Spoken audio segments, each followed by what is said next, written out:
the human mind is also designed, like I say, to be connected to this AI grid and this internet-centered grid.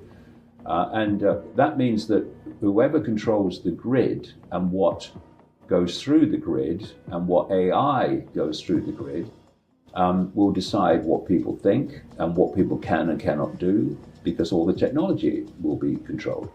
This is where it's leading. And it's fascinating to see how all these different, apparently unconnected facets and areas connect. Sometimes it's like standing on the other side of the road, watching a road traffic accident in slow motion, and just screaming to the person on the other side of the road, "There's a truck coming," and they laugh in your face. Only on Be Positive. The inevitable then follows. But you keep going, and it's information that will turn this around in the end, because nothing else will. There's another agenda, which is the transformation of the human body from biological to synthetic. Whatever you see in the public arena appears to be the cutting edge. It's light years behind what's going on in the secret bases. And this technology that's being rolled out one after the other, progressing this whole deal, it's already been known about for a long, long time. And what they're doing is they're bringing it out from the secret projects and developments and their secret underground bases, which there are legion, by the way. And they're playing it out to the public arena in a sequence to kitty, take people towards this ultimate goal. And so what they need to do is create cover stories of how it's being discovered and how it's being played out. So they have these startups and they have these cover stories. I remember I watched a BBC documentary. It was a two-part series. It was about Silicon Valley, so it wasn't very good because BBC, it went very far. But there's one sequence in it where it was a sequence of garage doors in Silicon Valley, and it was saying this was developed behind this garage door, this was developed by this was discovered behind this garage door. And I could see the people, who were orchestrating this, going, hey, too many garage doors. Someone's going to suss it in a minute. Give another cover story. Not every cover story is a garage door, okay? Find another explanation. They'll suss it. Because so much of this technology that comes into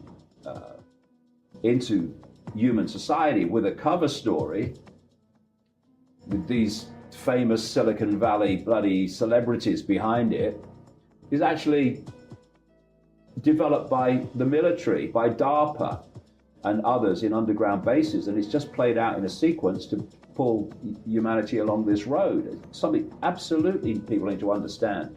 There's not people sitting around a table strumming their fingers waiting for some geek in Silicon Valley to develop the next level of control technology just by accident. So that they can move it on. It's all it's all there already. It's just playing it out. So when I hear scientists saying, well, that's not possible because we can't do that now. No, you can't do that now. They've been able to do it for decades in the underground bases, mate, and they're going to play it out with the sequence. Ignorance and naivety is a human disease, really.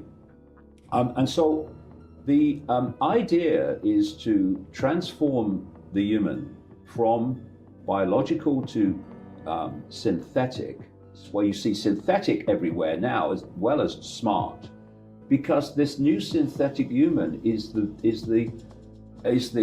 designer vehicle for artificial intelligence. This was exactly what was described by Aldous Huxley in Brave New World in 1932.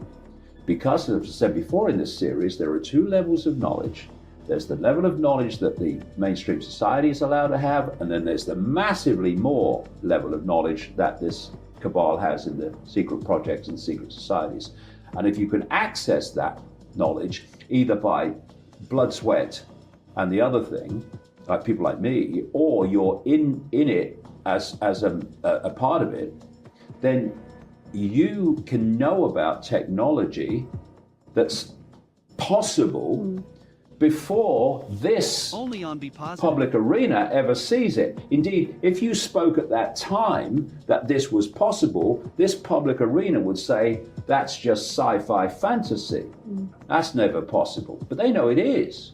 But you go back to the Stone Age people, you give them a computer, they won't know what to do with it. You've got to bring people through to the level of intellect where they can build their own prison, and that's what's been happening. So what Aldous Huxley was describing was world state hatcheries where children were created in different castes, the worker caste and the elite caste and all that stuff. There was no parental involvement. And these kids,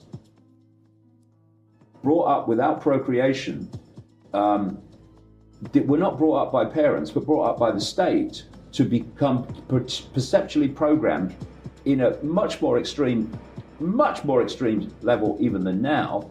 So they become completely perceptually controlled.